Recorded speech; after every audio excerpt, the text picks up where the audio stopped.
Yang pertama, kurikulum pendidikan Islam.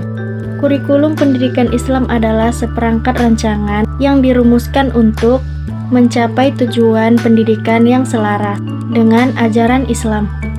Kurikulum ini bertujuan untuk membentuk individu yang seimbang dalam aspek spiritual, intelektual, emosional, dan fisik sesuai dengan nilai-nilai Islam.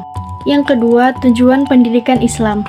Tujuan utama pendidikan Islam adalah membina manusia yang taat kepada Allah, memiliki karakter mulia, berpengetahuan luas, serta mampu berperan aktif dalam masyarakat. Secara umum, pendidikan Islam bertujuan untuk: yang pertama, menambah akidah yang kuat; yang kedua, mengembangkan ibadah yang benar; yang ketiga, membentuk akhlak mulia; yang keempat, mengembangkan potensi intelektual, sosial, dan emosional; yang kelima, mempersiapkan peserta didik untuk menghadapi dunia dan akhirat. Yang ketiga, prinsip-prinsip kurikulum pendidikan Islam.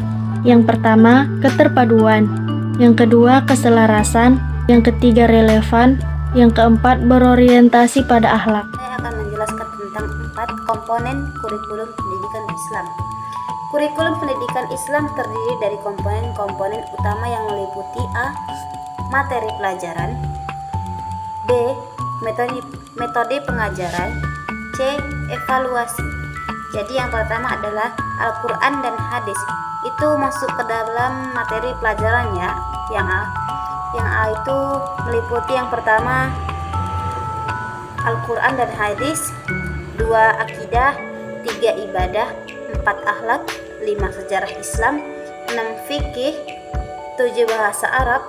Selanjutnya adalah metode pengajaran, yang ada pertama ceramah, 2 diskusi, 4 praktik langsung, 3 praktik langsung, 4 pembelajaran tematik terpadu. Yang C adalah evaluasi. Apa itu evaluasi? Evaluasi dalam pendidikan Islam mencakup aspek kognitif, efektif, dan psikomotorik.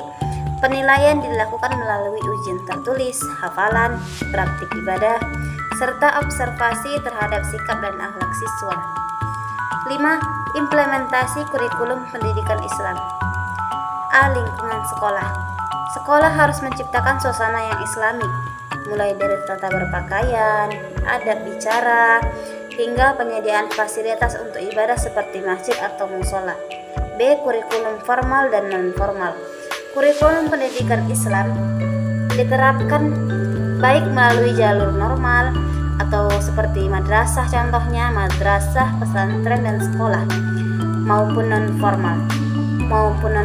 Ini contohnya adalah majelis taklim, pengajian, dan kursus keagamaan.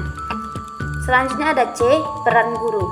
Guru dalam pendidikan Islam tidak hanya sebagai pengajar, tapi juga sebagai pembimbing dan teladan. D. Peran orang tua dan masyarakat.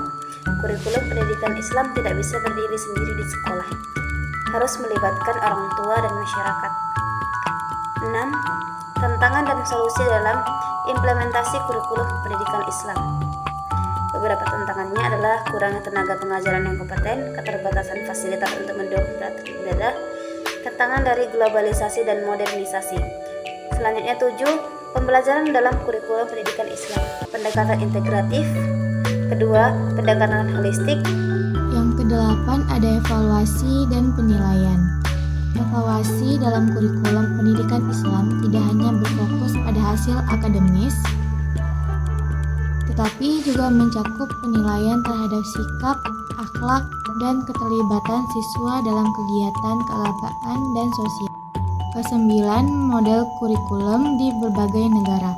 Di Indonesia, kurikulum pendidikan Islam diatur oleh Kementerian Agama, terutama di madrasah dan pesantren.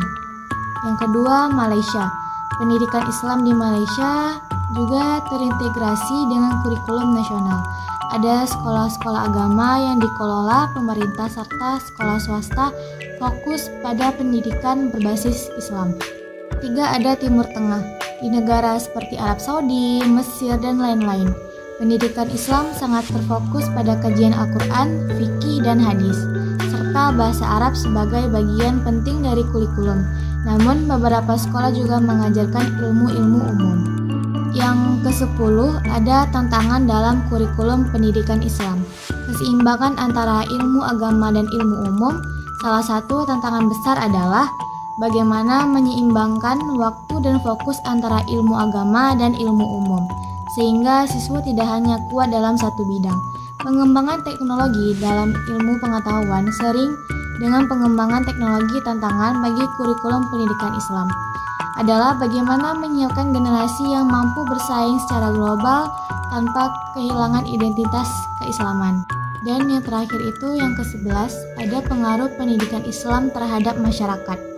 Pembentukan generasi berakhlak mulia, kurikulum pendidikan Islam diharapkan dapat membentuk generasi yang berakhlak baik, berpengetahuan luas, serta memiliki kemampuan untuk menjadi pemimpin dalam komunitas muslim maupun dalam skala global.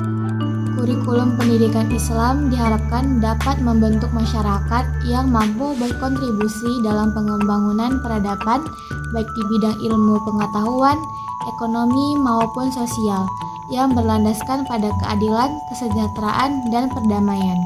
Kesimpulannya adalah, kurikulum pendidikan Islam tidak hanya fokus pada aspek kognitif, tapi juga spiritual, emosional, dan sosial. Dengan berkembangnya kurikulum yang berkesinambungan, integrasi nilai-nilai Islam ke dalam mata pelajaran umum, serta adaptasi terhadap kemajuan teknologi, pendidikan Islam dapat melahirkan generasi yang cerdas, berakhlak mulia, dan siap menghadapi tantangan zaman.